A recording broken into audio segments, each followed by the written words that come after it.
Hello, my name is Nan Montgomery, and I'm the Extension Agent for Family and Consumer Sciences here in Allen County. And we're in the Allen County kitchen, and you might be wondering, why am I here? Well, LaToya is no longer doing the cooking segments. It'll be myself, and we want to give her a huge shout out and thank her for doing the Plated Up Kentucky Proud recipes for NCTV for the past 2 years. But don't worry, you will get a chance to see her. She'll be coming in at different points and filming other segments, so she's not gone totally, I should say. With that being said, I would like to show you the NCTV recipe of the month. It is cabbage noodle casserole. So the ingredients that we are going to need for this recipe are turkey bacon, noodles, sour cream, cabbage, which is our main focus today, and then we will need some seasoning. So you will need salt, you will need sugar, you will need oil, you will need pepper and paprika. And when we get to cooking, I'll go in to tell you the different amounts that you will need. So first things first, we have preheated our oven for 325 degrees. And then we are going to get our bacon. This is our turkey bacon, by the way. Now, feel free to substitute a different type of bacon. So you might not have turkey bacon on hand. You might just have regular bacon. And that's okay. Use the ingredients that you have in your kitchen. So we're going to put our bacon in here. And typically, whenever you cook bacon, it's recommended to cook it about 2 minutes on each side. So we are going to let our bacon get to cooking. And while our bacon is cooking, we're going to talk a little bit about cabbage. So cabbage, actually today I got cabbage on sale at the grocery store, so you can pick up cabbage now at your grocery store. This is a good time to check out the different local sales for it. But cabbage is a great source of vitamin A. And vitamin A can help our bodies in many different ways. And so vitamin A is really good for growth and development. Vitamin A is also a great source for our eyes and helping develop our vision. Something else about cabbage is there's different types of varieties. So you can see that we have a green cabbage in this bowl, and that is a variety of cabbage in Kentucky, but there's also other varieties. So we have red cabbage in Kentucky, we have Savoy cabbage, and we have Napa cabbage. The most popular grown cabbage is going to be our green cabbage, but next is going to be red cabbage, and then we kind of have the other, like I said, Savoy, and we have Napa cabbage, which are kind of trail behind. And then some people might refer to cabbages as Chinese cabbage. So our bacon is continuing to cook in our pan, and I'm going to flip it because it's been about 2 minutes. So I'm turning my bacon. I'm going to let it cook for another 2 minutes. While my bacon is cooking, I'm going to go over the different types of seasonings that you need for this recipe. So you are going to need, for this recipe, you are going to need 2 teaspoons of sugar, which we're going to add to our bacon in our skillet here in a little bit. Then you are going to need a teaspoon of salt. You will need a half a teaspoon of pepper. And then you will need a tablespoon of oil. Now, this is vegetable oil that I'm using. If you don't have vegetable oil, if you say you had canola oil or a different type of oil in your pantry, feel free to use that substitution in there. Also, if you want to cut back on the salt in this recipe because you're trying to watch how much salt that you use, and even though it's turkey bacon, there is a little bit of more salt going to be added to this recipe, you can always take out the salt if you're trying to watch that. So our bacon is done.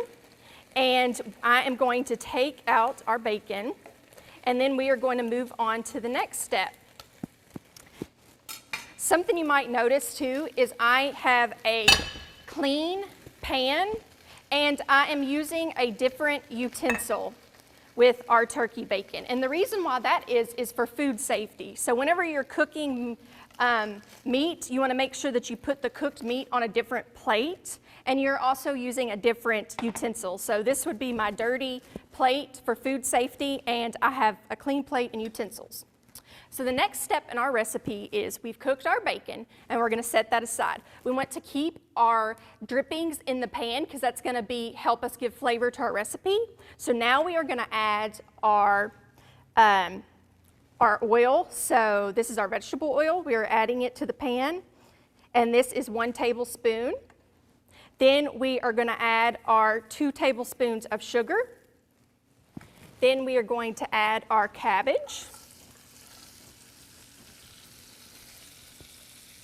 Next, we are going to add our 1/2 teaspoon of pepper.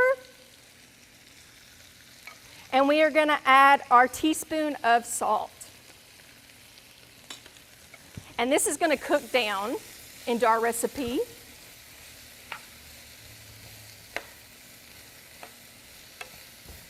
So while this cooks, you can be working on your noodles. So our egg noodles. The recipe calls for 3 cups of whole grain egg noodles, but my grocery store didn't have egg noodles. So once again, this is another great way to use the substitutions in your pantry.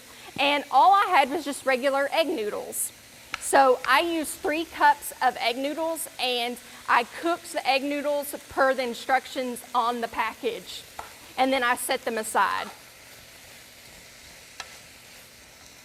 So we're going to let this cook, and we want the cabbage to cook down, so we don't want chunks of cabbage in our recipe, so it's going to cook down for us. There are different ways that you can prepare cabbage at home. So right now we're using a skillet, but you can also boil cabbage or you can steam cabbage. Now, if you do choose to boil cabbage, you would want to make sure that you are not using an aluminum pan. The reason why you don't want to use aluminum pan is because it kind of reacts with the pan and it can make your kitchen smell bad. It can also be a sign if your house starts to smell with cabbage, it can indicate, and you're boiling it, it can indicate that you have overcooked the cabbage. So if you get a really strong odor, it might mean that you are cooking your cabbage too long. So our cabbage is now cooked down. And we are now going to add our noodles into our recipe, and we're going to get all of this mixed up. And while our noodles are cooking in and they're getting all the flavors, we are going to cut up our bacon. So I am going to use kitchen scissors. I find that when I cut up this bacon, it's going to be a lot easier to use kitchen scissors than try to cut it up with a knife. Now, if you would like to cut up your bacon into pieces with a knife at home, that is totally fine. Kitchen scissors are also a great option if you are working with herbs. That can make it a little bit easier than you trying to cut herbs, and it can reduce risk of you maybe like cutting your finger or something.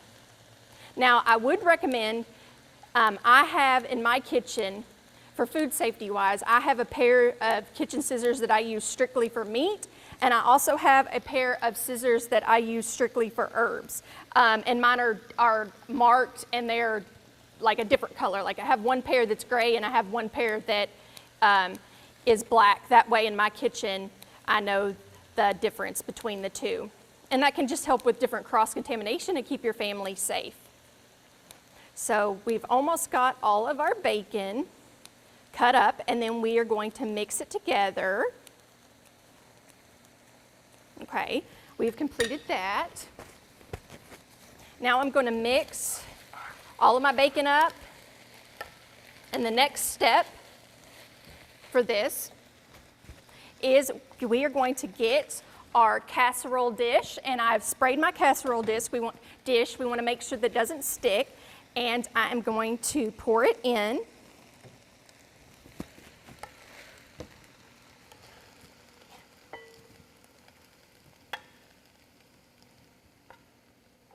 Whoop. When it gets full, this pan is heavier than it looks.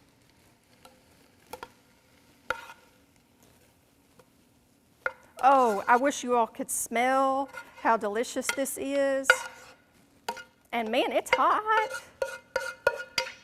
It is fogging up my glasses over here. So I have this all mixed together in my casserole dish. The next step in this recipe, it says take aluminum foil and cover it. And we are going to cover this, and we are going to pop it in the oven for 30 minutes at 325 degrees. Okay, so I just pulled our casserole out of the oven, and it was cooked at 325 degrees for 30 minutes. And I just wanted to give you a little bit of tips. So maybe you want to cook your cabbage in a different way other than a casserole, or maybe you buy your cabbage at the grocery store and you don't want to eat it right away. Your cabbage will last up to 2 weeks, and you can have that covered up with some type of wrap, and then you will want to wash your cabbage before you get ready to eat it. Now for the final step of our casserole, we are going to add our cup of sour cream to our dish, and then we are going to add our paprika. And so our paprika for this dish, the amount for that was 1 teaspoon of paprika. This is going to give us a little bit of kick. And remember, this is our plated up Kentucky Proud recipe, NCTC recipe of the month. This is cabbage noodle casserole. So we're going to mix in our sour cream. And here, we want to make sure that we get all these flavors blended together, and the paprika spread out. You don't want to get a big taste of paprika in just one spot. So we're going to mix up our casserole some more and get the sour cream in there. If you like this recipe, there's a couple different options that you can get it. One, you can check out the bottom of the screen, and you could look it up at Plated Up Kentucky Proud.